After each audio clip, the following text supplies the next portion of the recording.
Michael a aidé sa fille Emma avec ses devoirs de géométrie lorsque son téléphone a vibré. Mardi soir, 18h30, l'heure exacte où son monde lui semblait généralement le plus complet.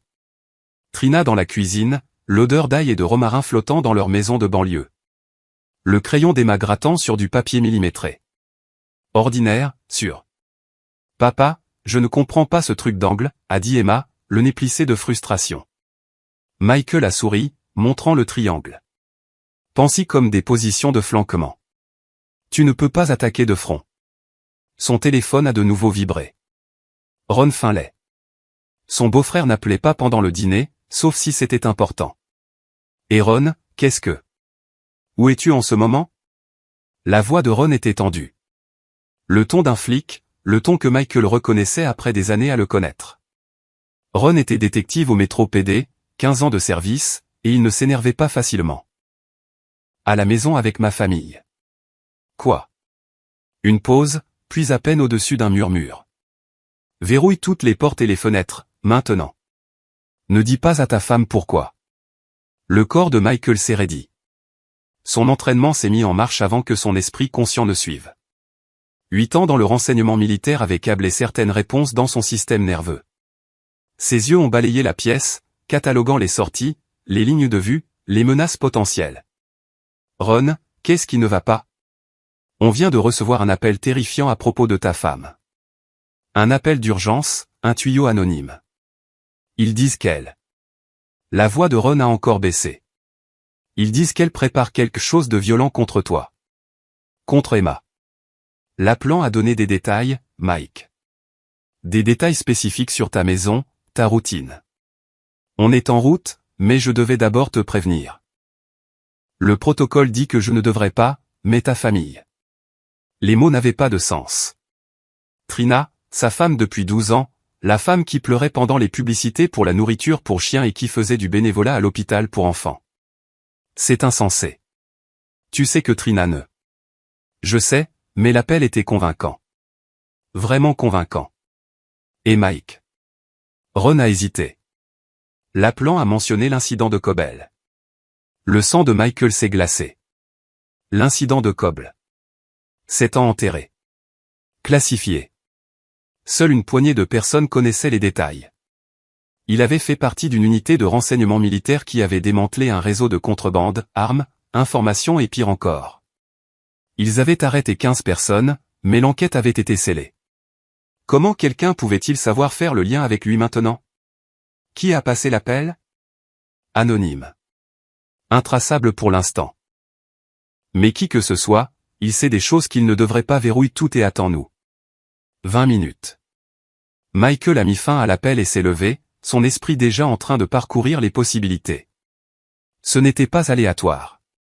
Quelqu'un faisait un mouvement contre lui, utilisant le système, utilisant sa femme comme arme. Papa? Emma a levé les yeux, inquiète. Oncle Ron va bien? Il va bien, ma chérie. Michael a gardé sa voix égale, décontractée. Et, pourquoi n'irais-tu pas aider maman dans la cuisine? Je dois vérifier quelque chose dans le garage. Alors qu'Emma s'éloignait en sautillant, Michael a traversé la maison avec une efficacité étudiée.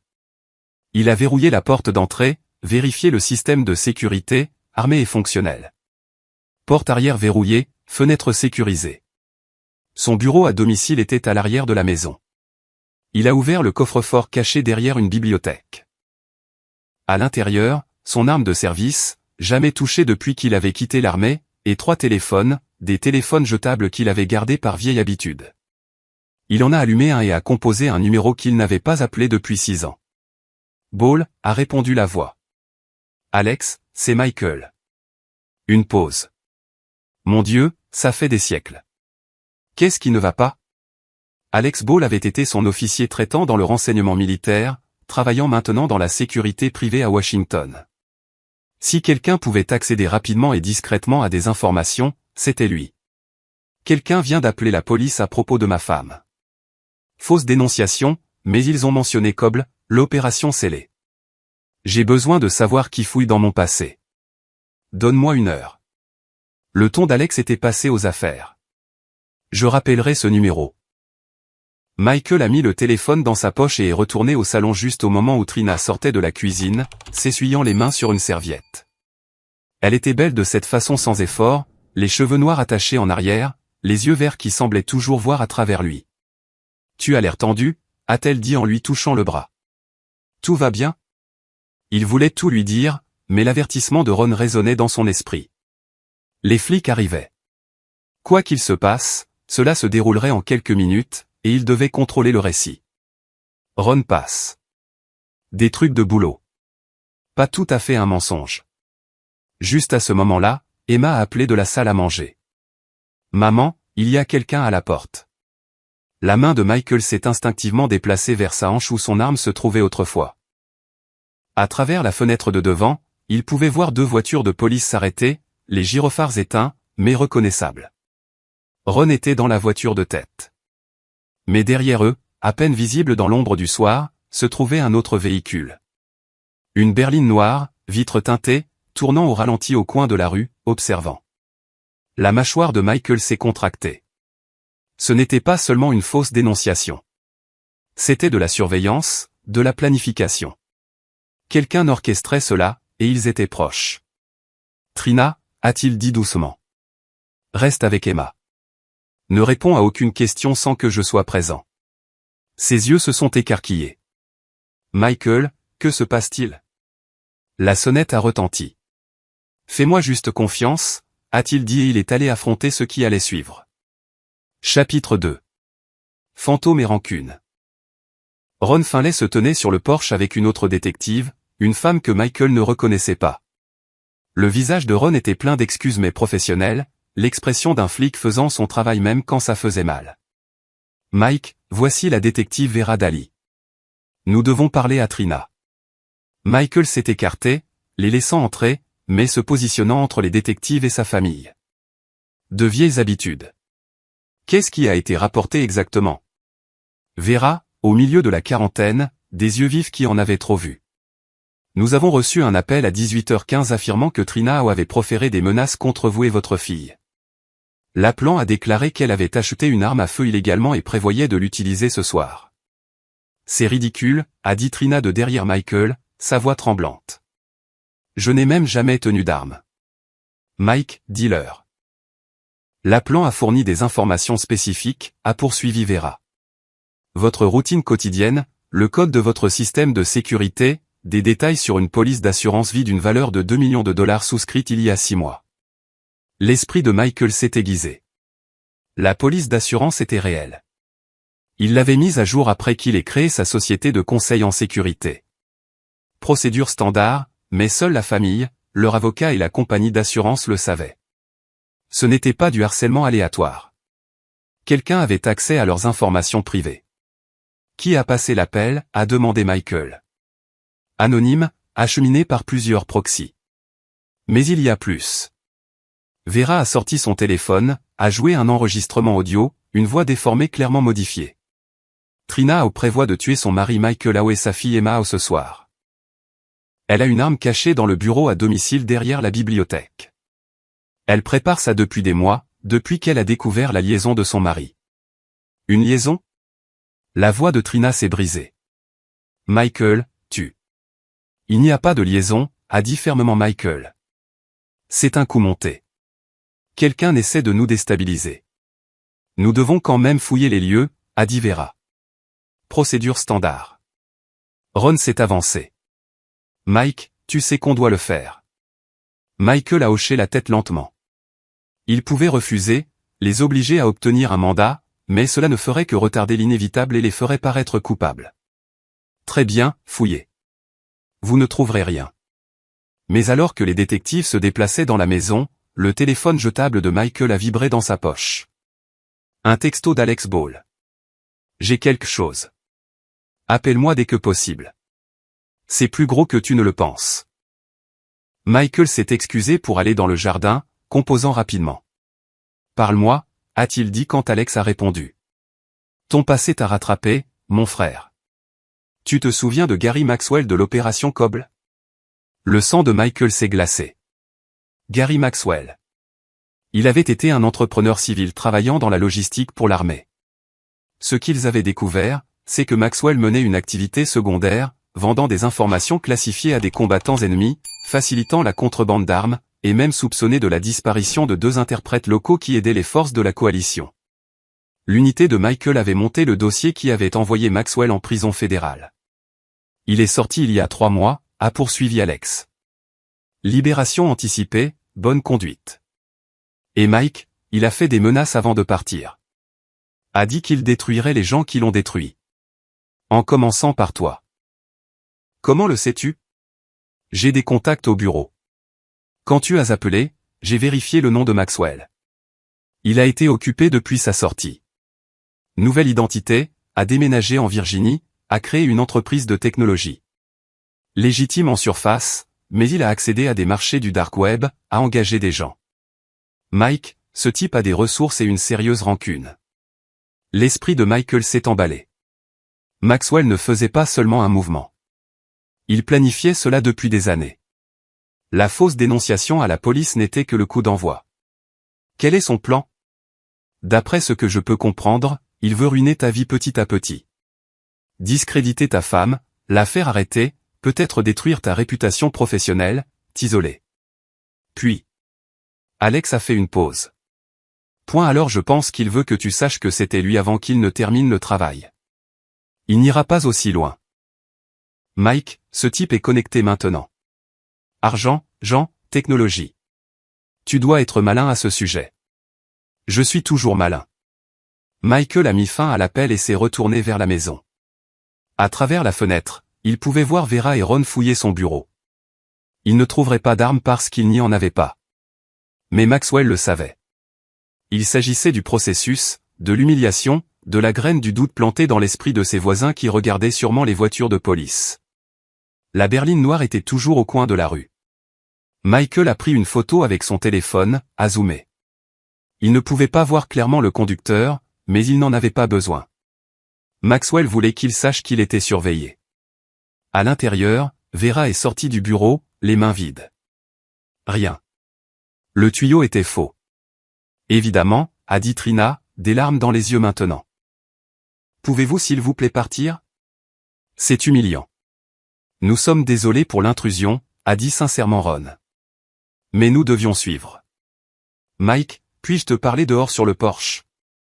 Ron a baissé la voix. Ça ne sentait pas bon depuis le début. Trop élaboré pour une farce. Trop spécifique pour être aléatoire. C'est ciblé, a convenu Michael. Quelqu'un s'en prend à moi. Tu sais qui? J'ai une idée. Quelqu'un de mes jours militaires. Il vient de sortir de prison fédérale. Les instincts de flic de Ron se sont déclenchés. Tu penses que c'est de la vengeance? Je le sais. Et ce ne sera pas le dernier coup. Il va intensifier. Alors il faut qu'on anticipe. Déposer une plainte. Obtenir une surveillance de protection. Non. La voix de Michael était ferme. C'est ce qu'il veut. Impliquer le système. M'embourber dans la paperasse. Me mettre sur la défensive. Je dois agir en premier. Mike, si tu sais qui te menace, laisse-nous gérer ça légalement.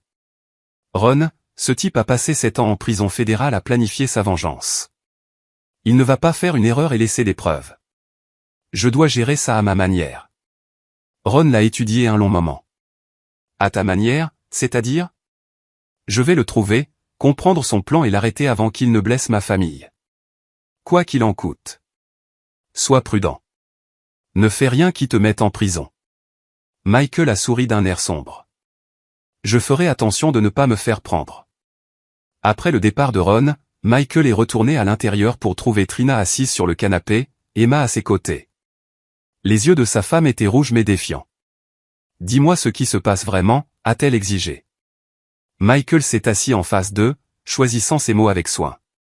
Quelqu'un que j'ai aidé à mettre en prison il y a des années est sorti. Il s'en prend à moi en s'en prenant à vous et à Emma. Mais je vais l'arrêter. Comment? En étant meilleur que lui, plus malin, plus préparé. Il a pris la main de Trina.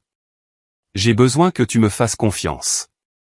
Les choses pourraient devenir étranges pendant un certain temps, mais je te promets que je garderai cette famille en sécurité.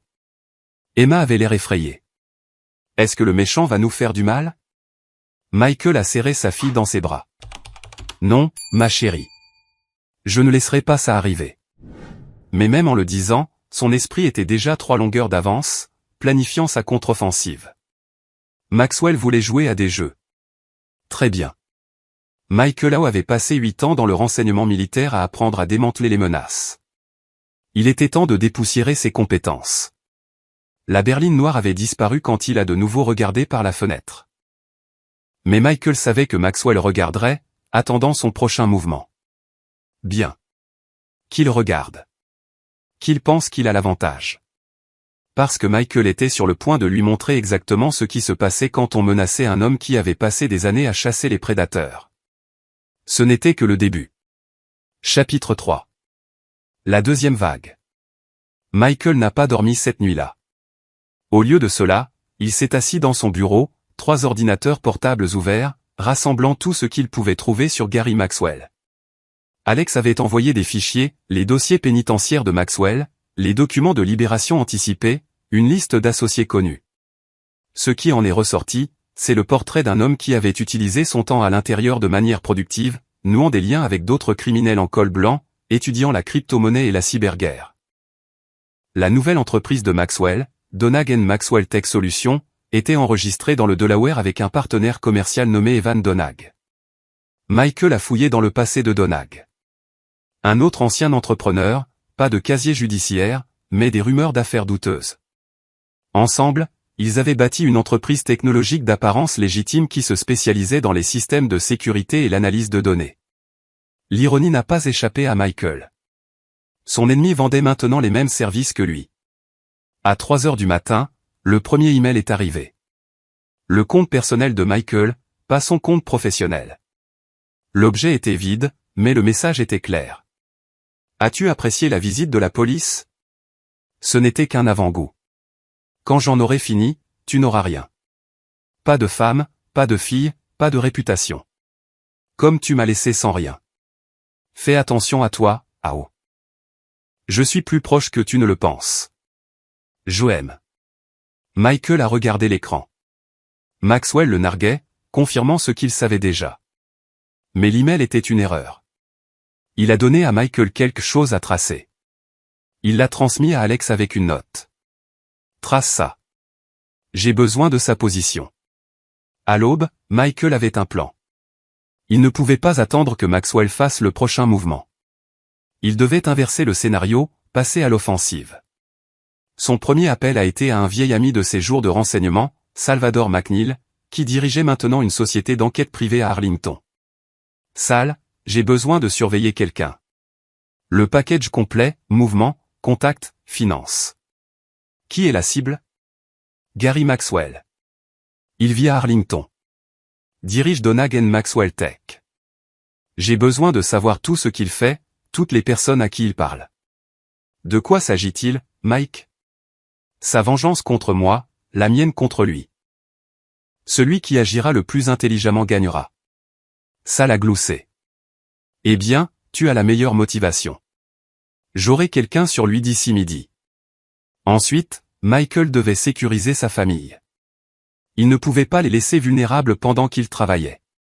Il a appelé ses parents en Floride. Maman, j'ai besoin d'une faveur. Trina et Emma peuvent-elles venir rester avec vous quelques semaines? J'ai une situation de sécurité à gérer. Sa mère, que Dieu la bénisse, n'a pas posé trop de questions. Bien sûr, mon chéri. Tout le monde va bien?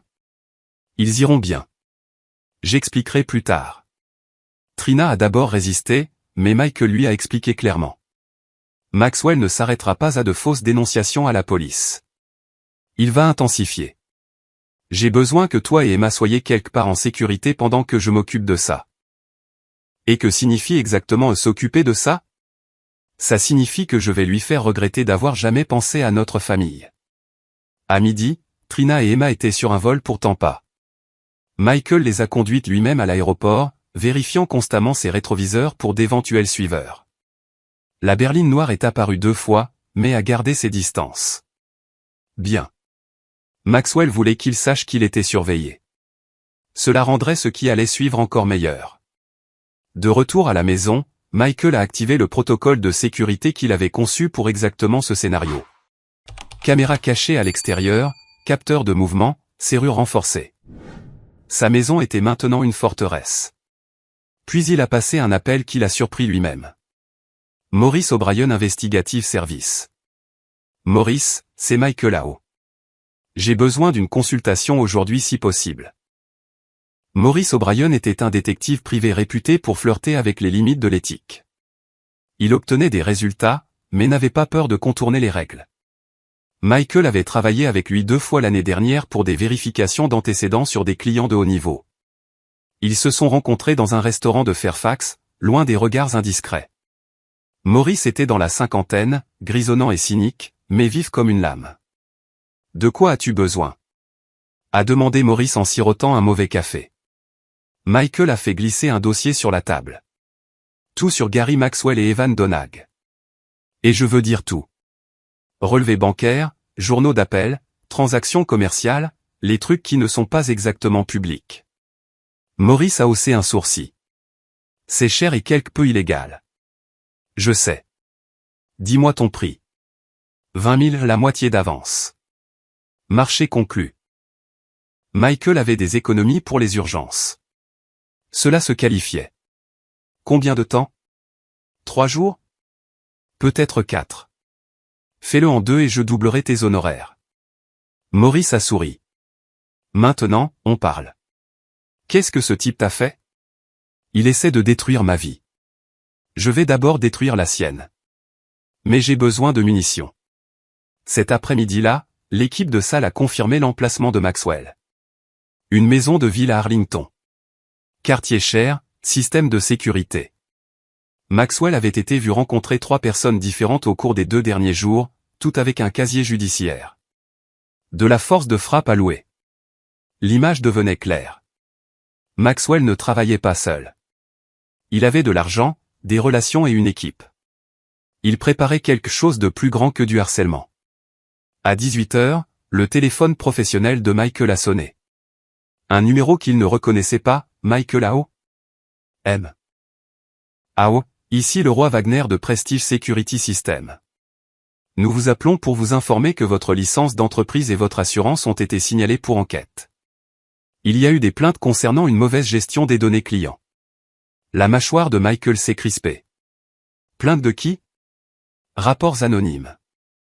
Nous sommes tenus par la loi de suspendre votre licence en attendant l'enquête. Vous recevrez une notification formelle demain. Michael a raccroché et a immédiatement appelé son avocat d'affaires, Alfred Powell. Après avoir expliqué la situation, Alfred a confirmé les soupçons de Michael. C'est du harcèlement, Mike. Les plaintes sont vagues et invérifiables. Ça prendra des semaines à éclaircir, mais ça s'éclaircira. Des semaines que je n'ai pas. Maxwell essaie de couler mon entreprise. Alors on se bat. Je déposerai des contre-plaintes, je demanderai la transparence. Mais Mike.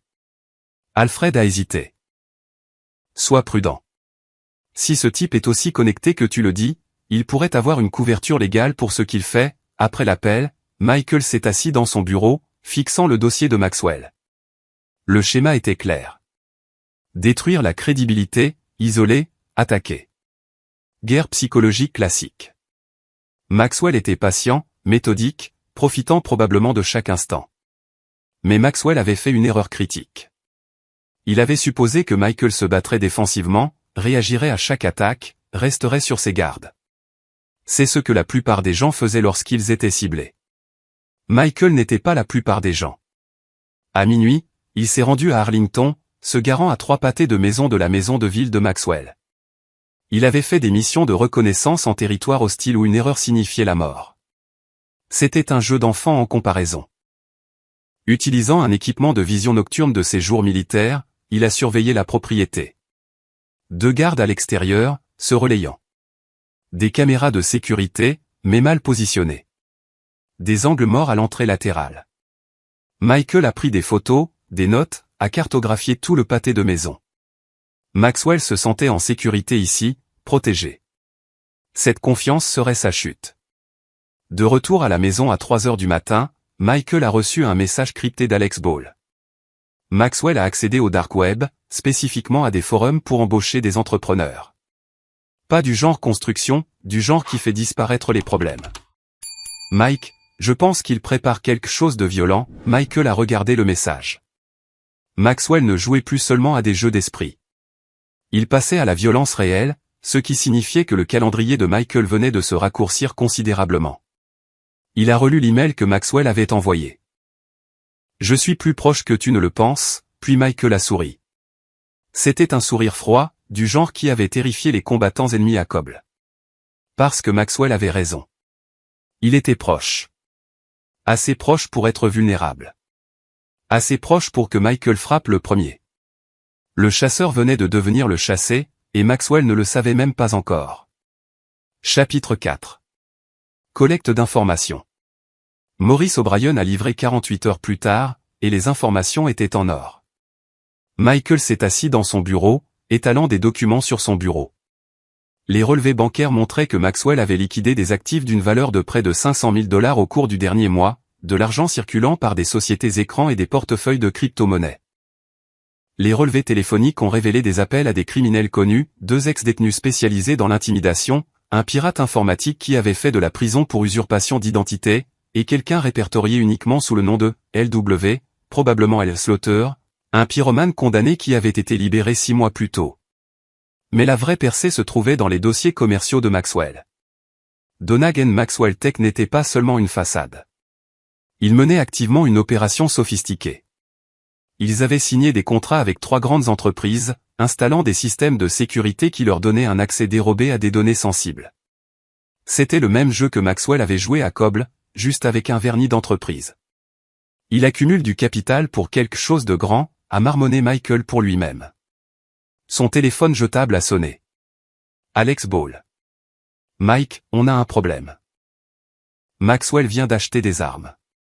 Des AR-15, des munitions, assez pour déclencher une petite guerre.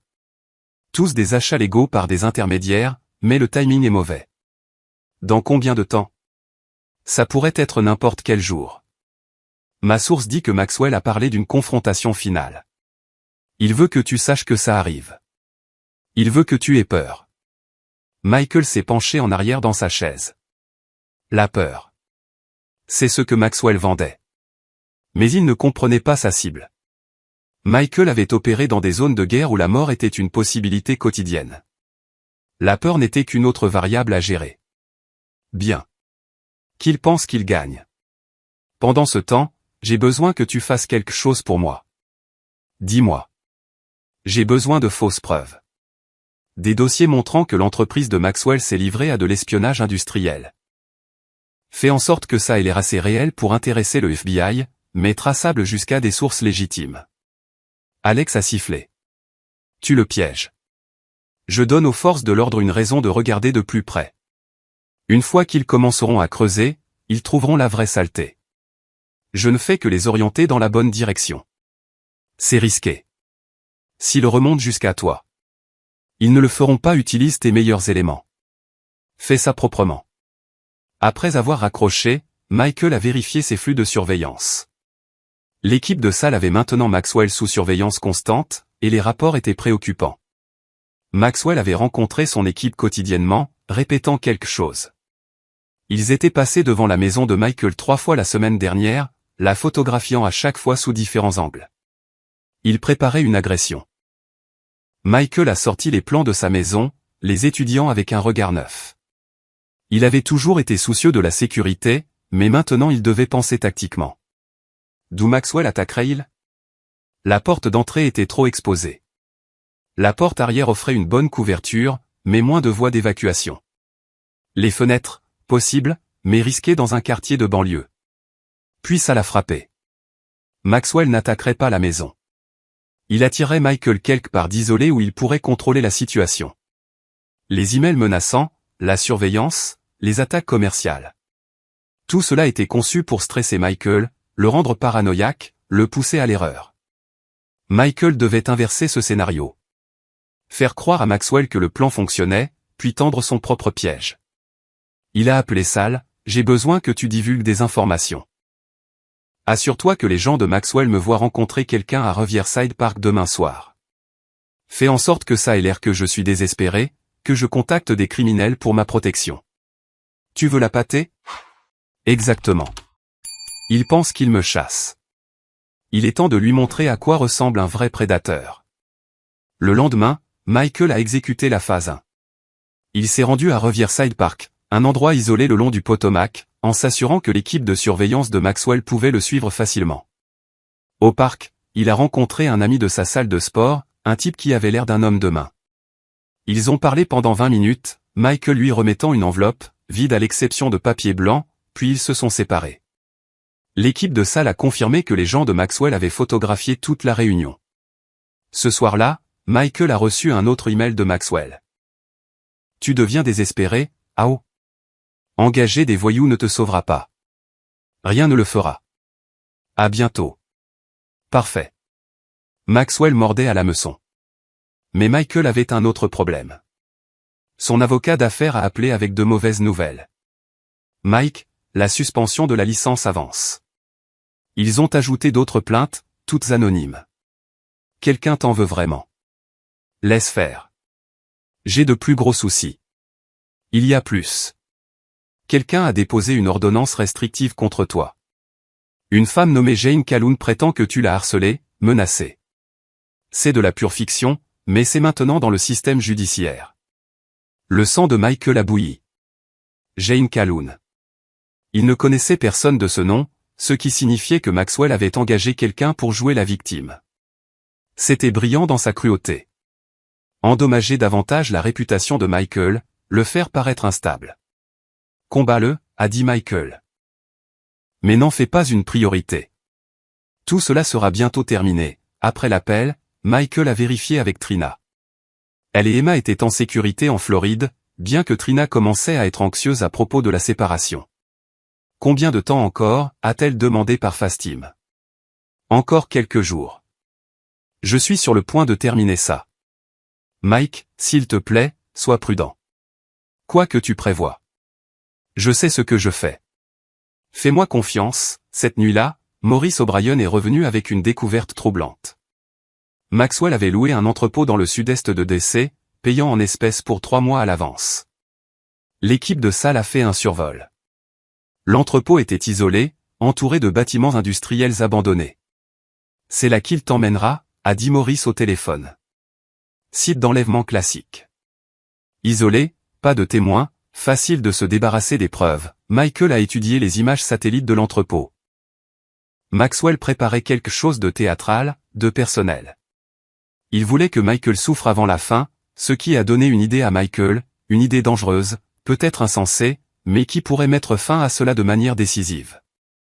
Maurice, j'ai besoin que tu pirates le système de sécurité de l'entrepôt. Peux-tu le faire? Probablement. Pourquoi? Parce que je vais laisser Maxwell m'emmener là-bas, et puis je vais le détruire sur son propre terrain. Chapitre 5, la mise en place. Michael a passé les 2 jours suivants à se préparer au pari le plus dangereux de sa vie. Si Maxwell voulait une confrontation dans son entrepôt, Michael lui en donnerait une, mais selon les termes de Michael. D'abord, il avait besoin d'armes. Son vieux pistolet de service n'était pas suffisant. Il a appelé un ancien copain de l'armée, Gabriel Denny, qui tenait une armurerie en Virginie occidentale. Gab, j'ai besoin de matériel. Non officiel. À quel point non officiel? Du genre qui ne remonte à personne. Gab a sifflé. Tu as des ennuis? Je mets fin aux ennuis. Peux-tu m'aider? Pour toi, toujours. Passe ce soir. Michael a conduit 3 heures jusqu'à la boutique de Gab après la fermeture. Dans l'arrière-boutique, Gab avait disposé un arsenal, 2 Glock 19, un fusil à pompe tactique, des munitions, un gilet pare-balles, des attaches autobloquantes et un tasé de police. Tu prévois une guerre? A demandé Gab. Juste en finir une.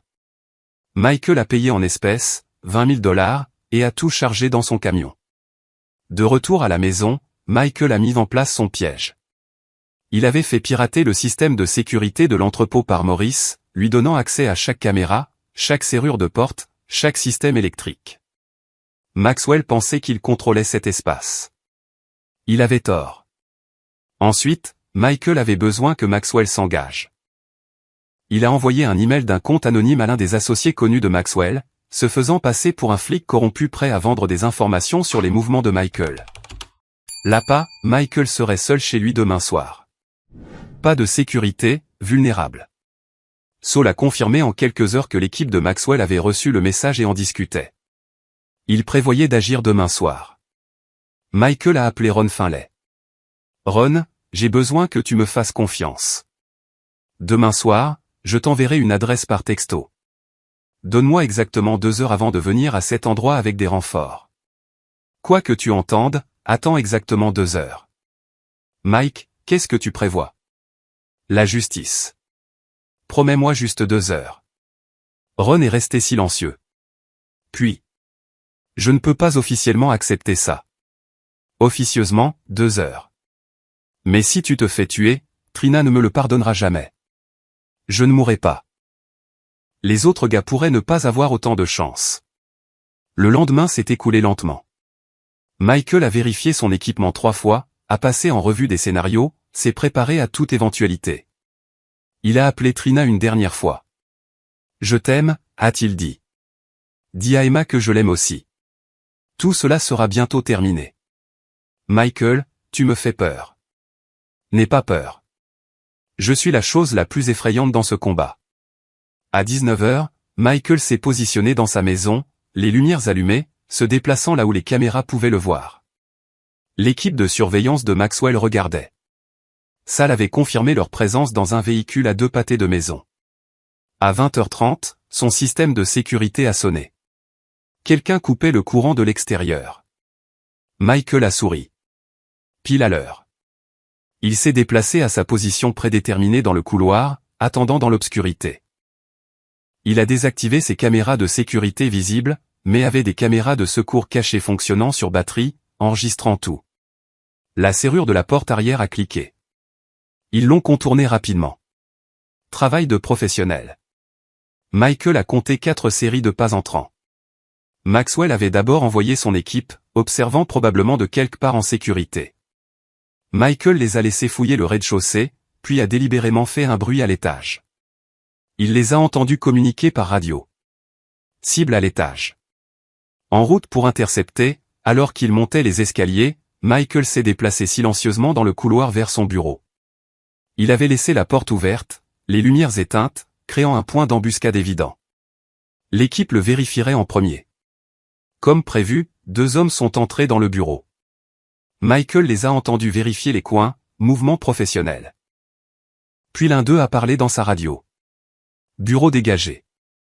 Cible non, Michael s'était glissé derrière eux pendant leur recherche, se déplaçant comme un fantôme. Le premier homme est tombé avec un tasé dans le dos, convulsant silencieusement. Le second s'est retourné, mais Michael était déjà à l'intérieur de sa garde. Un coup de poing au plexus solaire, le faisant tomber à genoux. Une frappe de suivi à la tempe, et il était inconscient. 2 à terre. Les 2 autres étaient toujours en bas. Michael s'est déplacé vers l'escalier, restant dans l'ombre. Il pouvait les voir dans le salon, commençant à réaliser que quelque chose n'allait pas lorsque leurs coéquipiers n'ont pas répondu aux appels radio. Vérifier à l'étage, a ordonné l'un d'eux en montant les escaliers. Michael a frappé d'en haut, utilisant l'avantage du terrain. Un coup de pied à la poitrine a envoyé l'homme tomber en arrière, s'écrasant sur son partenaire. Michael était sur eux avant qu'ils ne puissent se remettre, utilisant leur confusion et un espace confiné. Une efficacité brutale née d'années d'entraînement au combat. En 30 secondes, les 2 étaient inconscients et attachés avec des liens autobloquants. Michael a vérifié l'heure. 20h45 phase interminée. Il a traîné les 4 hommes dans son garage, les attachant à des poutres de soutien. Quand ils se réveilleraient, ils se retrouveraient prisonniers au lieu de ravisseurs. Mais Michael n'était pas intéressé par eux. Il n'était que de la force de frappe à louer. Il voulait l'homme qui les avait envoyés. À 21h, son téléphone jetable a sonné. Maxwell. Tu es meilleur que ce que je pensais, ah. Mais ça rend juste ça plus amusant. Où es-tu, Gary? Te cachant pendant que ton équipe fait le travail, Maxwell a ri. J'ai appris la patience en prison. Tu te souviens de la prison, n'est-ce pas? L'endroit où tu m'as envoyé. 7 ans de ma vie partis parce que tu ne pouvais pas t'occuper de tes affaires. Tu vendais des armes à des terroristes. Je gagnais ma vie, et tu l'as détruite pour ça. Tu as pris ma liberté, mon argent, ma réputation. Alors maintenant, je te rends l'appareil. Comment vont tes affaires? Ta femme? Oh, attends. J'ai oublié. Elle pense que tu as une liaison. C'était une bonne touche, n'est-ce pas? La voix de Michael était de glace. Tu as fait une erreur en t'en prenant à ma famille. Non, tu as fait une erreur en pensant que tu pouvais ruiner ma vie sans conséquence. Voici ce qui va se passer maintenant. Tu vas venir à l'entrepôt au 2847 Southeast Drive. Viens seul, non armé. Si tu ne le fais pas, je m'assurerai que ta femme et ta fille aient des accidents. Des accidents horribles et tragiques. J'y serai. Minuit. Ne sois pas en retard. Et Ao? C'est là que ça se termine pour toi. La ligne s'est coupée. Michael a regardé son téléphone. Maxwell venait d'avouer de multiples crimes sur une ligne enregistrée. Mais les preuves n'auraient aucune importance si Maxwell mettait ses menaces à exécution. Michael devait mettre fin à cela ce soir, de manière permanente.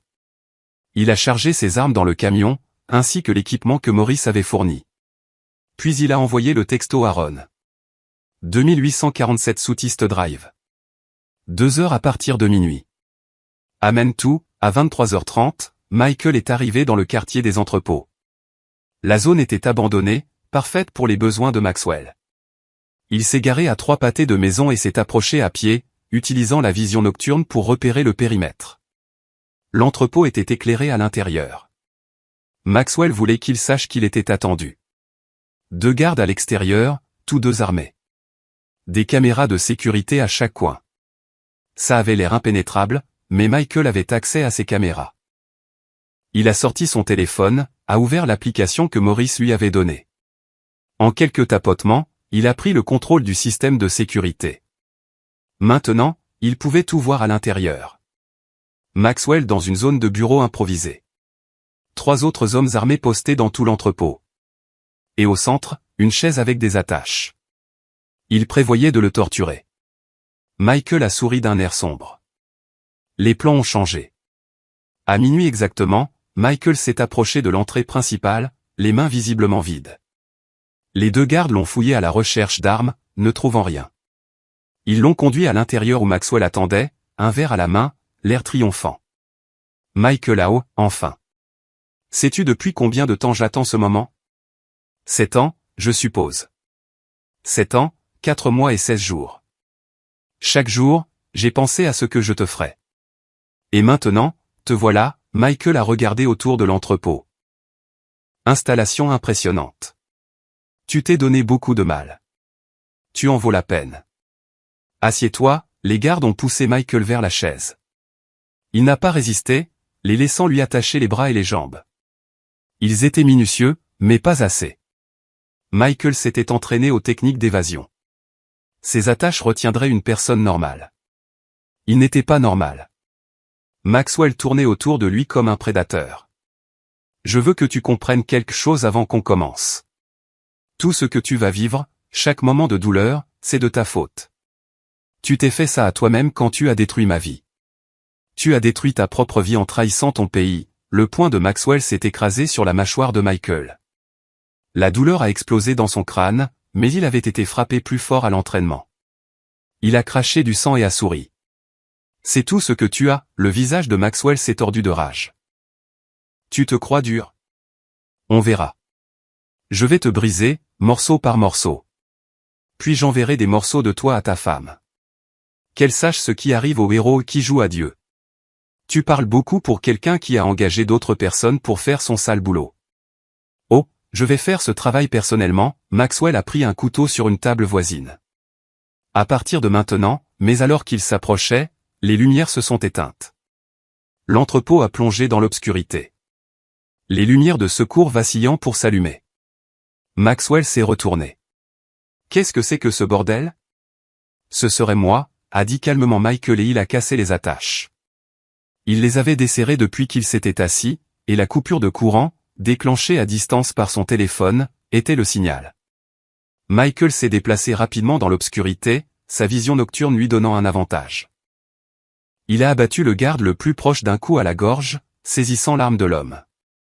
Des coups de feu ont éclaté dans l'obscurité, les éclairs de bouche révélant les positions. Michael a roulé derrière des piliers de béton, ripostant avec précision. Les hommes de Maxwell tiraient à l'aveugle. Michael, non. Trouvez-le, a crié Maxwell. Tuez-le, mais Michael s'était déjà déplacé, faisant le tour par les ombres. Il avait mémorisé la disposition de l'entrepôt à partir des images de sécurité. Chaque pilier, chaque sortie, chaque ligne de vue. Ce n'était plus le piège de Maxwell. C'était celui de Michael. Chapitre 6, fin de partie. L'entrepôt était devenu un labyrinthe d'ombre et de violence. Michael s'y déplaçait comme un fantôme, éliminant les hommes de Maxwell un par un.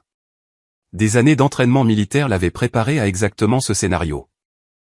En infériorité numérique en territoire hostile, transformant un désavantage en avantage par une tactique supérieure. Le premier garde est tombé avec une balle dans la jambe, hurlant dans l'obscurité. Michael ne tuait pas inutilement, mais il s'assurait que chaque cible était neutralisée. Le deuxième garde a tenté de le flanquer, mais est tombé dans un piège que Michael avait tendu, un fil piège relié à un extincteur qui a explosé à son visage, le spray chimique l'aveuglant. Où est-il? La voix de Maxwell résonnait dans l'entrepôt, la panique s'infiltrant dans sa rage. Michael a vérifié sa montre. 11 minutes depuis que les lumières s'étaient éteintes. Il devait en finir avant que Maxwell n'essaie de s'enfuir.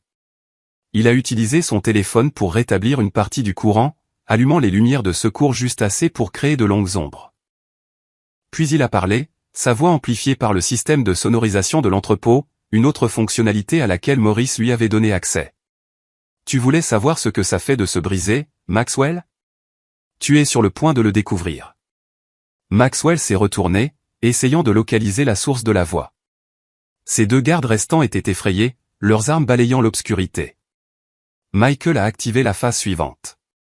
Les caméras de sécurité, toujours sous son contrôle, se sont soudainement projetées sur des écrans dans tout l'entrepôt. Des enregistrements ont commencé à jouer, les réunions de Maxwell avec des criminels, des discussions sur l'attaque de la famille de Michael, les aveux par email. Chaque moment incriminant, capturé et affiché. C'est en train d'être téléchargé au FBI en ce moment, a annoncé Michael, avec des preuves de votre espionnage industriel, de votre trafic d'armes et de votre complot en vue de commettre un meurtre. Même si vous sortez d'ici ce soir, vous êtes fini. Tu crois que tu as gagné, a crié Maxwell dans l'obscurité. Je disparaîtrai.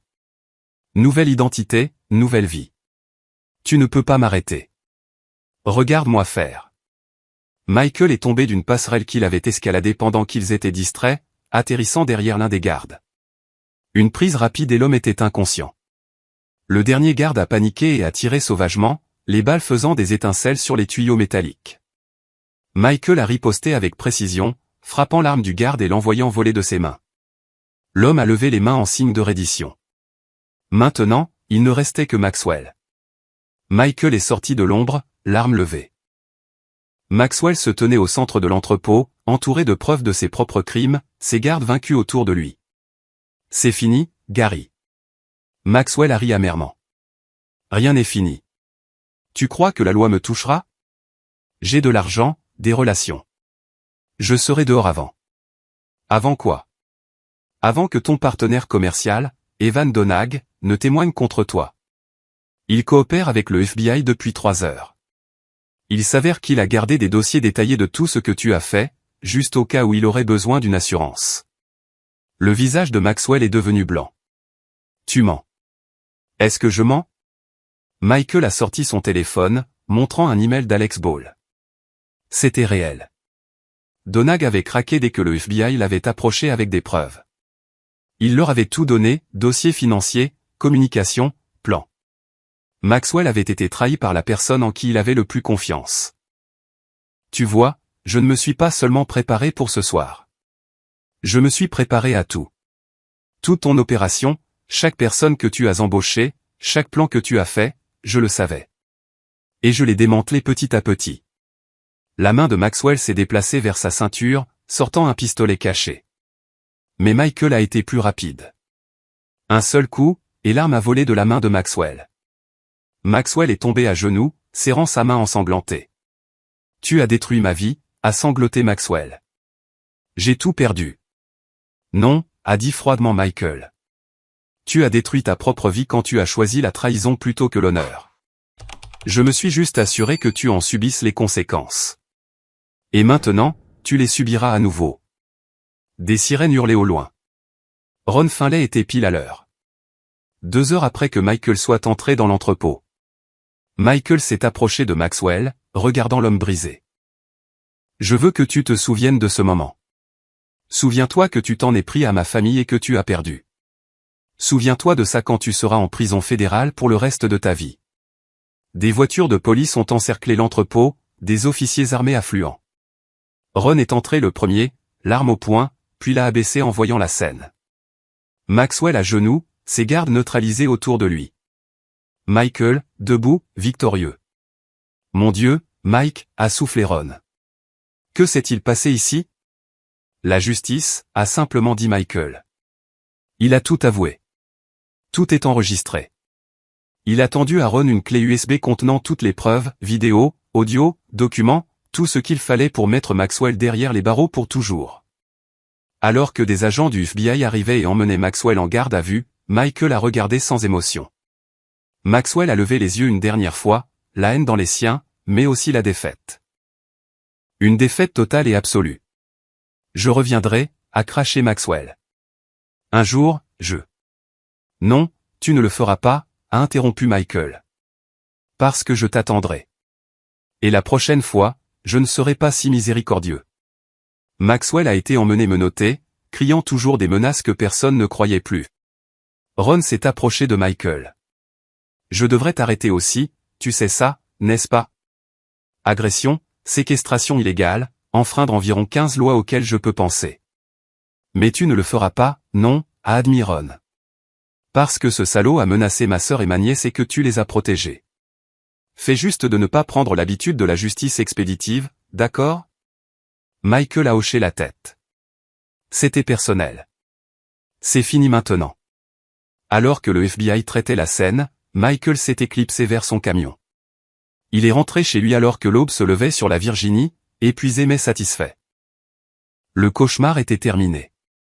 À la maison, il a appelé Trina. C'est fini, a-t-il dit. Toi et Emma pouvez rentrer à la maison. C'est vraiment fini? Oui. Maxwell est en garde à vue. Il ne nous menacera plus. Le soulagement de Trina était audible au téléphone. Je savais que tu nous protégerais. Je n'ai jamais douté de toi. Je vous aime, toutes les deux. Je ne laisserai jamais personne faire de mal à notre famille. Je sais. C'est pour ça que j'ai épousé un guerrier. Chapitre 7. Dernier détail. 3 jours plus tard, Michael était assis dans une salle d'interrogatoire du FBI, face à 2 agents qui avaient l'air à la fois impressionnés et inquiets. L'agent spécial Clayton Klein et sa partenaire, l'agente Whitney, avaient été affectés à l'affaire Maxwell. Monsieur Howe, a commencé Clayton, vous comprenez que vous n'êtes pas en état d'arrestation. C'est juste une conversation pour nous aider à comprendre ce qui s'est passé. Je comprends. Racontez-nous la nuit à l'entrepôt. Michael a raconté une version soigneusement éditée des événements, comment il avait appris les menaces de Maxwell, mis en place une surveillance, découvert l'enlèvement prévu. Il a souligné les aveux de Maxwell, les preuves qu'il avait recueillies légalement par des détectives privés, et le fait qu'il avait agi en état de légitime défense une fois emmené à l'entrepôt. Whitney s'est penché en avant. Vous avez neutralisé 6 hommes armés, désactivé un système de sécurité et retourné la situation contre quelqu'un qui préparait votre meurtre depuis des mois. C'est impressionnant. J'ai été dans le renseignement militaire pendant 8 ans. C'est ce pourquoi j'ai été formé. Le renseignement militaire n'enseigne généralement pas le combat au corps à corps à ce niveau, a observé Clayton. Je me suis entraîné avec des unités d'opération spéciales. Lorsque vous recueillez des renseignements en territoire hostile, vous devez savoir vous battre. Les agents ont échangé un regard. Ils savaient que Michael retenait des détails, mais ils avaient aussi une affaire claire contre Maxwell. Les preuves qu'il avait fournies étaient accablantes, et les aveux de Maxwell étaient enregistrés. Voici où nous en sommes, a dit Clayton. Gary Maxwell fait face à des accusations fédérales, complot en vue de commettre un meurtre, agression, violation de la loi sur les armes et espionnage industriel. Son partenaire, Evan Donag, coopère pleinement. Les 4 hommes qui sont entrés par effraction chez vous témoignent tous en échange de peine réduite. Cette affaire est solide. Et les fausses dénonciations à la police? La femme qui l'a engagée pour prétendre que je la harcelais? Jane Calhoun a craqué sous l'interrogatoire. Elle a admis que Maxwell l'avait payé $10 000 pour déposer de fausses plaintes. Elle est accusée d'avoir déposé une fausse plainte, mais nous sommes indulgents avec elle puisqu'elle a coopéré. Toutes les charges contre vous ont été abandonnées. Michael a senti le poids se lever de ses épaules. C'était vraiment fini. Et mon entreprise? La suspension de la licence? Whitney a souri. Déjà rétabli. Une fois que nous avons montré au conseil de réglementation que les plaintes faisaient partie de la campagne de harcèlement de Maxwell, ils ont accéléré votre autorisation. Vous devriez recevoir une notification formelle demain. Merci. Ne nous remerciez pas encore, a dit Clayton. Sérieusement. Vous avez contourné certaines lois, monsieur Ao. La façon dont vous avez géré cela n'était pas exactement conforme aux règles. Si j'avais suivi les voies appropriées, Maxwell aurait tué ma famille avant que vous ne puissiez monter un dossier. J'ai fait ce que je devais faire. Nous comprenons. Mais considérez ceci comme votre avertissement. Si jamais vous vous faites justice vous-même à nouveau, nous ne serons pas si compréhensifs. Vous avez eu de la chance cette fois. La prochaine fois, vous pourriez vous retrouver dans une cellule à côté des gens que vous combattez. Il n'y aura pas de prochaine fois. C'était personnel. Les agents l'ont renvoyé avec des regards sévères, mais sans accusation. En quittant le bâtiment du FBI, Michael a senti le soleil sur son visage et a réalisé à quel point il avait failli tout perdre. Maxwell avait presque réussi à détruire sa vie. Presque. Son téléphone a sonné. Maurice O'Brien. Mike, tu me dois encore $20 000. Pourquoi ça? Parce que je viens de découvrir que Maxwell avait un plan de secours. Une assurance au cas où tu survivrais. Il avait quelqu'un prêt à divulguer tes dossiers militaires, des informations classifiées sur l'opération Coble, à la presse. La mâchoire de Michael s'est contractée. Qui? Un type nommé L. Slaughter. Le pyromane dont je t'ai parlé avant. J'ai trouvé des communications entre lui et Maxwell. Un arrangement de type homme-mort. Si Maxwell ne se manifestait pas à une certaine date, Slaughter était censé publier les fichiers. Où est-il maintenant? C'est la question à $20 000. Je l'ai trouvé. J'ai neutralisé la menace. Il a été convaincu de détruire les fichiers et d'oublier que Maxwell a jamais existé.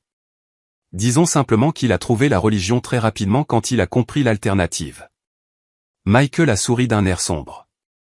Tu n'étais pas obligé de faire ça. Si, je l'étais. Tu es un des gentils, Mike. On ne peut pas laisser des salauds comme Maxwell continuer à te faire du mal depuis la prison. Considère ça comme une courtoisie professionnelle. Envoie-moi ta facture. Après avoir raccroché, Michael s'est rendu chez ses parents pour récupérer Trina et Emma. Elles étaient revenues ce matin-là par avion et il voulait les ramener personnellement à la maison. Quand Emma l'a vu, elle a couru dans ses bras.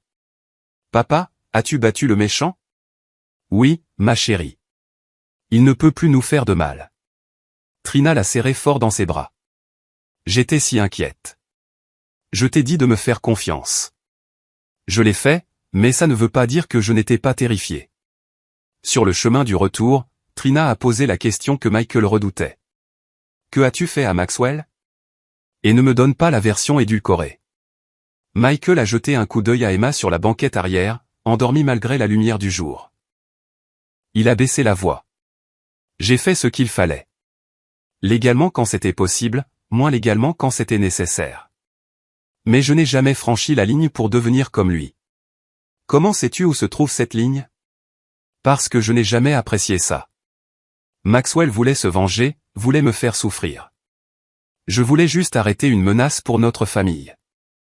C'est la différence. » Trina est restée silencieuse un moment. « Ron m'a raconté ce que tu as fait. Comment tu as affronté tous ces hommes. Comment tu as retourné le piège de Maxwell contre lui. Il a dit que tu étais comme quelqu'un d'autre cette nuit-là, quelqu'un d'effrayant. Est-ce que ça t'effraie? Non, a-t-elle dit fermement. Ça me rappelle pourquoi je suis tombée amoureuse de toi.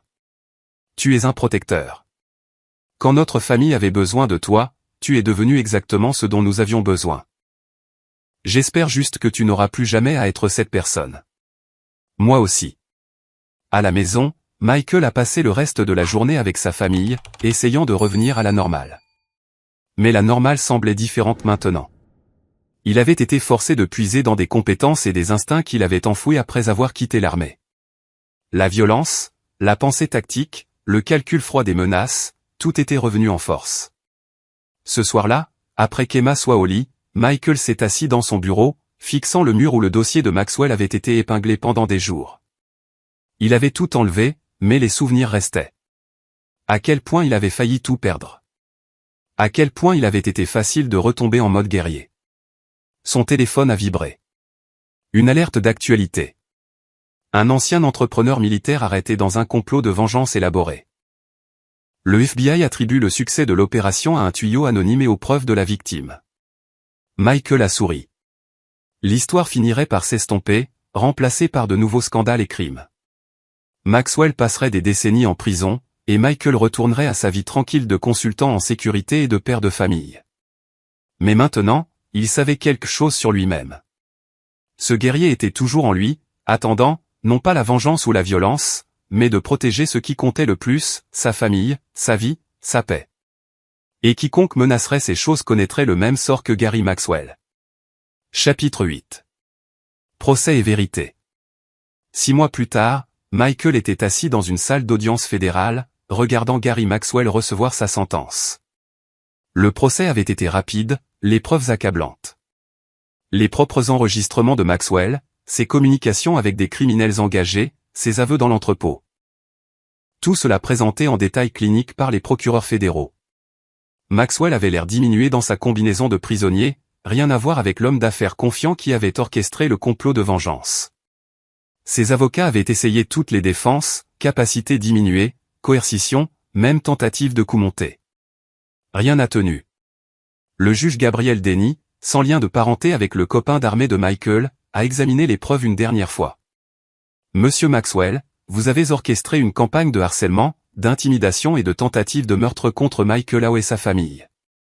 Vous avez engagé des criminels, falsifié des documents et abusé de systèmes légitimes pour poursuivre votre vendetta. Ce tribunal juge vos actions répréhensibles et entièrement sans justification. L'avocat de Maxwell s'est levé. Votre honneur, mon client a passé 7 ans en prison fédérale. Il a estimé qu'il avait été injustement condamné. Votre client a été légitimement condamné pour trahison et complot, a interrompu le juge. Ces crimes actuels ne font pas pencher la balance. Ils aggravent infiniment les choses. Monsieur Maxwell, avez-vous quelque chose à dire?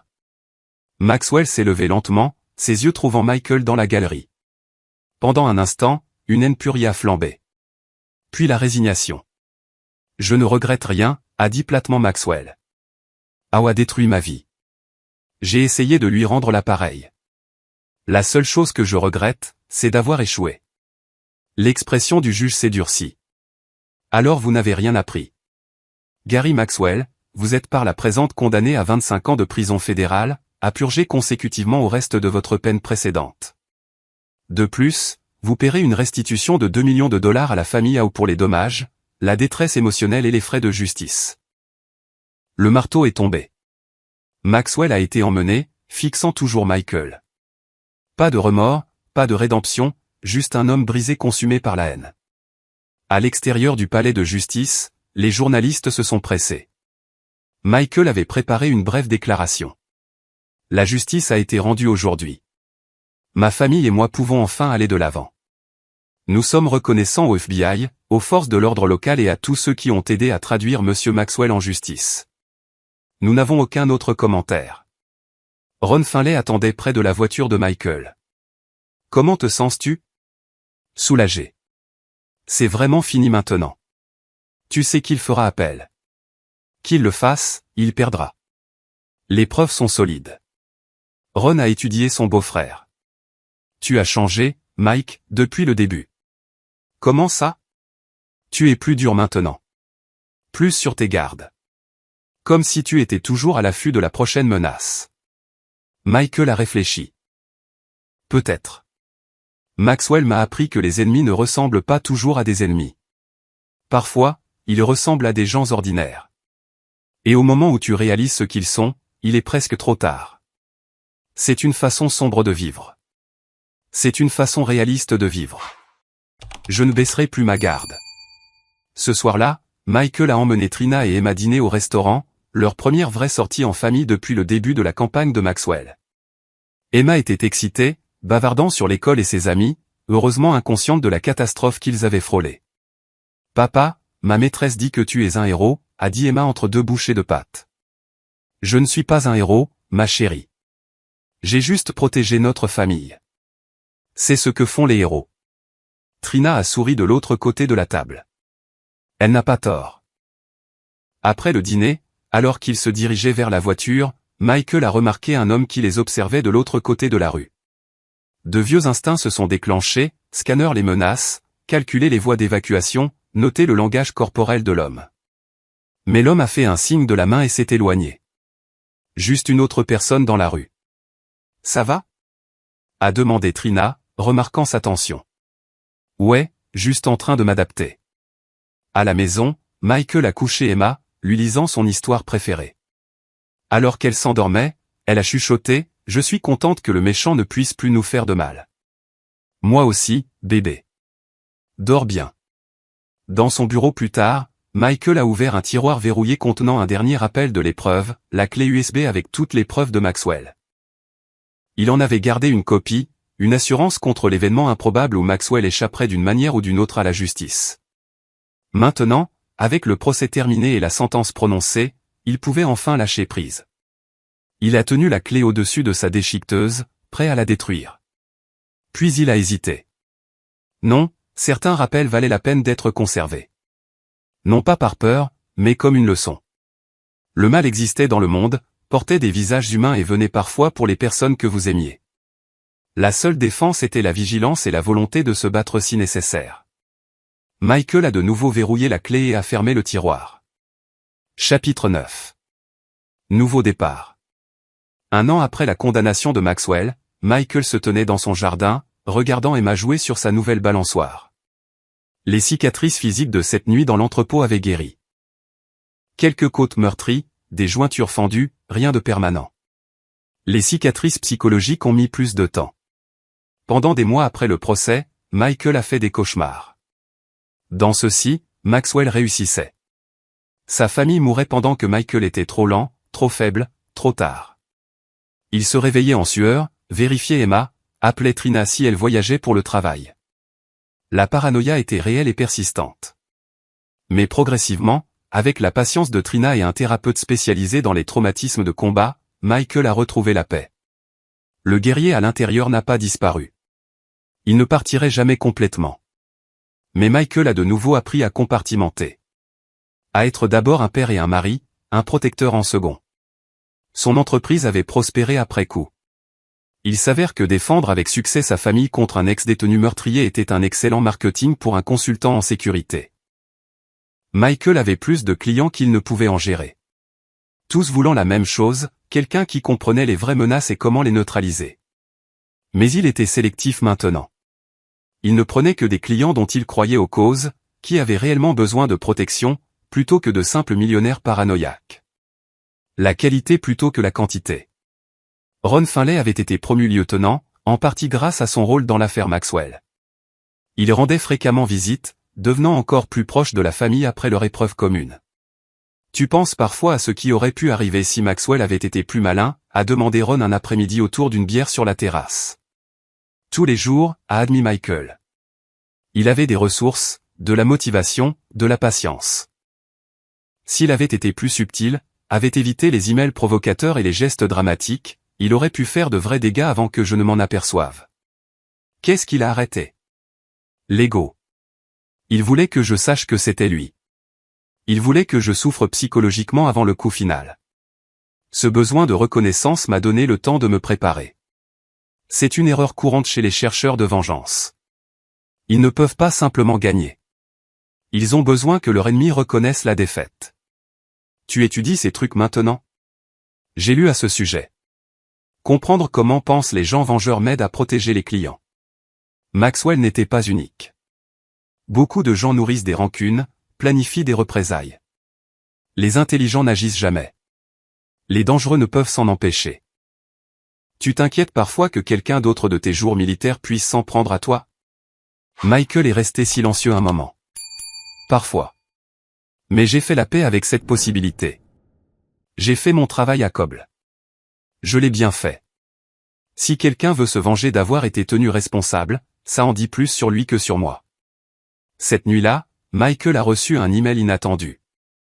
L'expéditeur était répertorié comme Donag, Evan Donag, l'ancien partenaire commercial de Maxwell, qui a témoigné contre lui. Mvao, je sais qu'on ne s'est jamais rencontré formellement, et je comprendrai si vous ne voulez plus jamais entendre parler de moi. Mais je sentais que je vous devais une explication, peut-être même des excuses. Je ne connaissais pas toute l'étendue des plans de Gary jusqu'à ce que le FBI me montre les preuves. Je savais qu'il était en colère à propos de son temps en prison, qu'il vous en voulait pour ça. Mais je pensais que ce n'était que des paroles, un ressentiment qui s'estomperait. Au moment où j'ai réalisé qu'il était sérieux, qu'il avait engagé des gens pour blesser votre famille, j'étais trop impliqué pour m'en sortir sans conséquence. Quand le FBI m'a offert l'immunité en échange de ma coopération, je l'ai accepté. Non seulement pour me sauver, mais parce que ce que Gary faisait était mal. Vous avez arrêté des gens mauvais à Koble, fait votre travail. Vous ne méritiez pas ce qu'il a essayé de vous faire. J'ai eu beaucoup de temps pour réfléchir aux choix et aux conséquences. J'ai choisi de m'associer à un homme dont je savais qu'il avait un passé sombre, me disant qu'il avait changé. C'était naïf. J'ai choisi d'ignorer les signes avant-coureurs, de prioriser les affaires plutôt que la morale. Ces choix me rendent complice de la campagne de Gary contre vous. Alors, c'est moi qui l'assume. Je suis désolé. Vous avez protégé votre famille avec courage et intelligence. Vous êtes le genre de personne que j'aurais aimé être. Je n'attends pas de pardon, mais je voulais que vous sachiez qu'au moins une personne impliquée dans ce cauchemar reconnaît ce que vous avez fait et le respecte. Evan Donag. Michael a lu l'email 2 fois, puis l'a supprimé sans répondre. La conscience de Donag était son propre problème.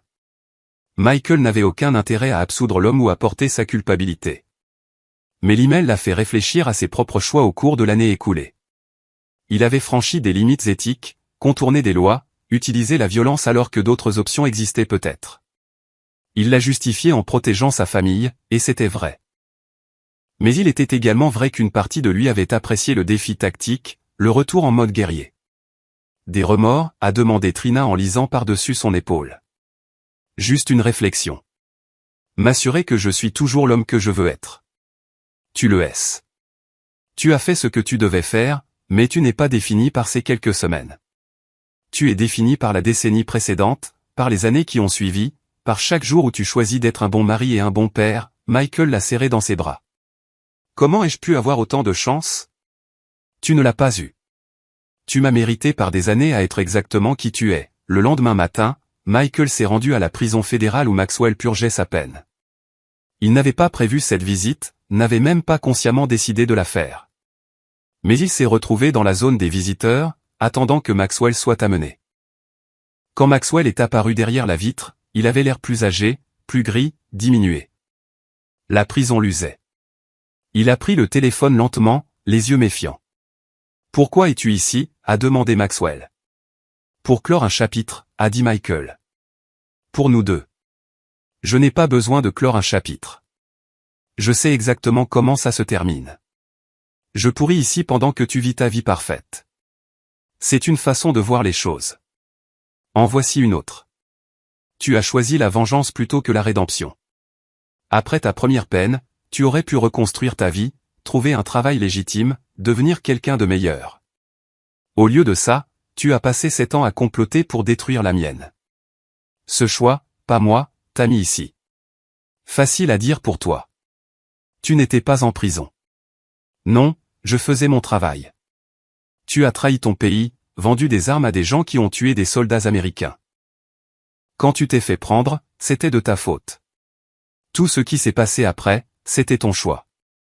La mâchoire de Maxwell s'est contractée. Alors, tu es ici pour te vanter? Non. Je suis ici pour te dire quelque chose d'important. Je te pardonne. Maxwell a cligné des yeux, confus. Quoi?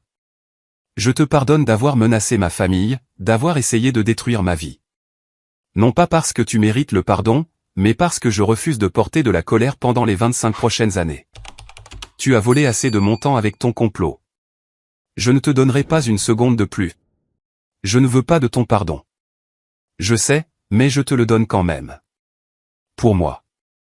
Tu vas passer des décennies ici à revivre tes échecs, à nourrir tes rancunes. Je vais rentrer chez moi, dans ma famille, et oublier que tu existes. Qui penses-tu a fait le meilleur choix? Michael s'est levé pour partir. Maxwell a appelé après lui. Je le referai. Tu méritais tout ce que j'ai essayé de te faire. Michael s'est arrêté à la porte, a regardé en arrière une dernière fois. C'est pourquoi tu as perdu. Tu te battais pour la vengeance. Je me battais pour l'amour. L'amour gagne toujours, il est parti sans attendre de réponse. Sur le parking, il a appelé Trina. Je viens de faire quelque chose de fou. J'ai rendu visite à Maxwell. Pourquoi? Pour me prouver qu'il n'a plus de pouvoir sur moi. Que je peux le regarder dans les yeux et ne ressentir que de la pitié. Ça a marché? Ouais. Je rentre à la maison maintenant. Faisons quelque chose en famille. Peut-être aller à cette pizzeria qu'Emma adore. Ça a l'air parfait. En rentrant chez lui, le soleil filtrant à travers ses fenêtres, Michael se sentit plus léger qu'il ne l'avait été depuis des mois. L'ombre que Maxwell avait jetée sur sa vie avait enfin disparu. Non pas parce que Maxwell était en prison, mais parce que Michael avait choisi d'arrêter de lui donner de la place dans ses pensées.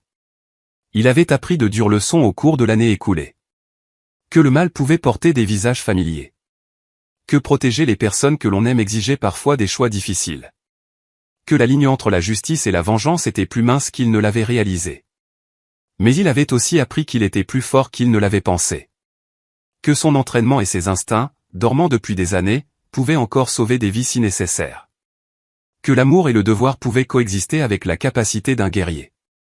À la maison, Emma a couru pour l'accueillir, Trina juste derrière elle. Sa famille, son but, la raison pour laquelle il s'était battu si durement et se battrait à nouveau si nécessaire. Prête pour la pizza, a-t-il demandé à Emma. Ouais, je peux avoir du fromage en plus. Tu peux avoir tout ce que tu veux, ma chérie. Alors qu'il montait dans la voiture, Michael a aperçu son reflet dans le rétroviseur. Il avait l'air fatigué mais content, plus âgé, mais plus sage. Les événements de l'année écoulée l'avaient changé. Sans aucun doute. Il était plus alerte maintenant, plus conscient des menaces potentielles, plus rapide à évaluer les situations tactiquement. Mais il était aussi plus reconnaissant. Chaque moment ordinaire avec sa famille lui semblait précieux maintenant, gagné par le sacrifice et la lutte. La simple joie d'une pizza avec sa fille, de la main de Trina dans la sienne, des appels téléphoniques de Ron et des visites de ses parents, tout cela comptait plus parce qu'il savait à quel point cela aurait pu facilement être enlevé. Cette nuit-là, après qu'Emma se soit endormie et que Trina lise au lit, Michael est retourné à son bureau une dernière fois. Il a sorti la clé USB contenant les preuves de Maxwell, l'a tenue dans sa paume. Puis, finalement, il l'a jetée dans la déchiqueteuse. Le bruit de la destruction était satisfaisant. Final. Plus d'assurance. Plus de contingence. Le passé était vraiment passé maintenant. Michael a éteint les lumières et s'est dirigé vers le lit où Trina attendait. Alors qu'il s'allongeait à côté d'elle, elle a éteint sa lampe de lecture et s'est blottie contre lui. « Je t'aime », a-t-elle chuchoté. « Je vous aime aussi. » Toutes les deux, toujours, dans l'obscurité, Michael a fermé les yeux, et pour la première fois depuis plus d'1 an, a dormi sans cauchemar.